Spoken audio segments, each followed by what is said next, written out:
Hey, salut tout le monde! Aujourd'hui, une nouvelle rubrique qui s'intitule Mes critiques cinéma, anachronisme historique.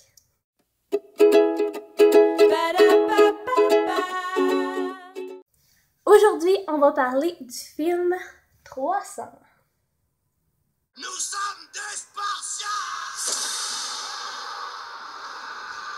Donc, je vais vous expliquer un petit peu le but de tout ça. J'avais vraiment le goût de parler de films, étant moi-même une cinéphile, et étant donné que j'aime beaucoup également l'histoire, j'ai décidé de combiner tout ça et de pouvoir vous parler de mes critiques de films que j'ai aimés, que j'ai pas aimés.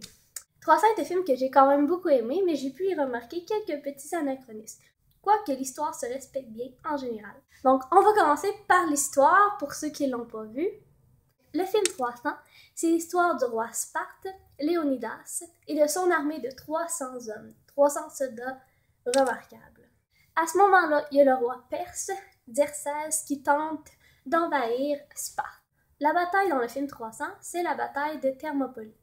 En fait, la moitié du film, c'est vraiment un combat entre les 300 Spartiates et l'armée perse. Maintenant, j'aimerais vous parler de l'histoire de l'histoire. C'est l'histoire avec un grand H, comme réalité, en comparaison avec l'histoire du film. Donc, la bataille de Thermopylae se passe en l'an moins 480 avant Jésus-Christ. À cette époque-là, les Perses ont tenté de conquérir toute la côte Est et menacent de conquérir les Grecs. Parce que oui, Sparte, c'est une cité grecque. Parce que comme vous voyez, il y a la Grèce, avec plein de petits cités-États. D'ailleurs, la première cité grecque que les Perses vont envahir s'appelle Milet. Ils vont vraiment tout saccager. Également, à cette époque-là, les Perses vont essayer d'envahir Athènes, qui est une autre cité-État. Donc, Athènes va remporter la bataille contre les Perses. Une bataille héroïque que l'on nomme la bataille de Marathon. Donc, nous sommes à l'an moins 480 lorsque les Perses attaquent les Spartes. L'armée spartiate compte en tout environ 10 000 hommes. Donc non, ce ne sont pas juste 300. Hein? Mais ils font quoi le reste de l'armée? En fait, le reste de l'armée vont être renvoyés dans la population pour pouvoir aller prévenir également les autres cités-États, pouvoir protéger vraiment la population. Les 300, leur but, c'est vraiment de faire diversion. C'est littéralement un sacrifice. Donc, pour ce qui est du roi Sparte, Léonidas, eh bien, il a existé.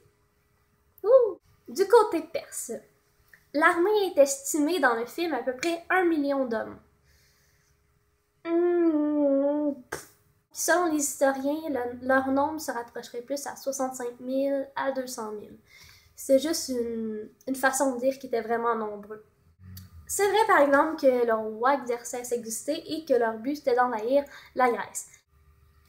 Mais c'est peut-être pas aussi intense que dans le film. Les Perses, voyez-vous, quand ils envahissaient une cité-État, un endroit, laissaient surtout quand même une liberté de religion, une liberté de vivre un peu comme le peuple vivait avant pour éviter les rébellions. C'était une tactique. Donc, c'est peut-être pas aussi effroyable que ça en a l'air. Surtout qu'il y avait beaucoup de guerres à cette époque-là, dans l'Antiquité, surtout avec les Grecs qui n'arrêtaient pas de se battre les uns avec les autres. Ça finissait plus, tu sais. Pour ce qui est des fameux immortels, tellement mystiques dans le film, eh bien oui, il y avait vraiment une armée qui s'appelait les Immortels, mais ils étaient peut-être pas comme dans le film, ils étaient pas non plus immortels. Ben oui. Parce qu'à chaque fois qu'il y en a qui mouraient dans l'armée des Immortels, il y en avait toujours d'autres qui rejoignaient les rangs. Donc, ils semblaient immortels, d'où le nom Immortel. Pour ce qui est des Spartes,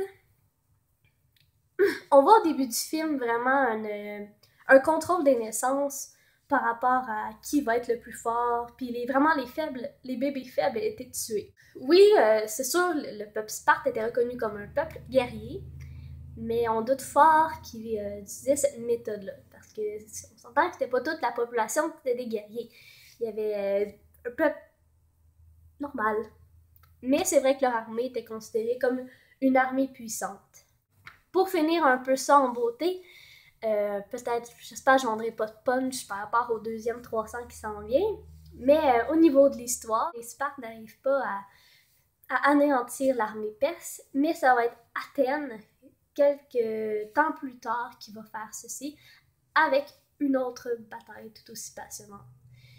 Donc les Spartes sont peut-être pas aussi badass que... Hein? J'ai un petit PS à faire, la violence dans le film, c'est vraiment juste pour le film.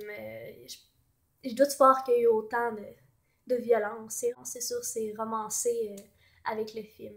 Maintenant, je vais vous parler de 3 choses omniprésentes que l'on voit dans le film. Numéro 1, des épées. C'est ça. Numéro 2, du sang. Numéro 3, des abdos. Donc, pour terminer, je vais vous dire ma note pour ce superbe film. Voilà comment je vais fonctionner pour les notes. Ça va être sur 5, donc de 1 à 5 sur 5. 5 sur 5, wow! 4 sur 5, bon. 3 sur 5, ok. 2 sur 5, bof. 1 sur 5, donc ma note pour 300, 4 sur 5. Bon, pourquoi? Bien, je dirais que j'aime beaucoup les films de bataille et je trouve ça le fun qui rendent ça quand même aussi bien historiquement. Disons qu'il y a des films beaucoup pires que ça. Donc c'est ça, merci beaucoup d'avoir écouté mon vidéo. S'il vous plaît, aimez la vidéo et abonnez-vous à la chaîne. Donc ça coûte rien, tu sais. Donc merci de m'avoir écouté. On se revoit une prochaine fois pour un autre critique cinéma. Salut!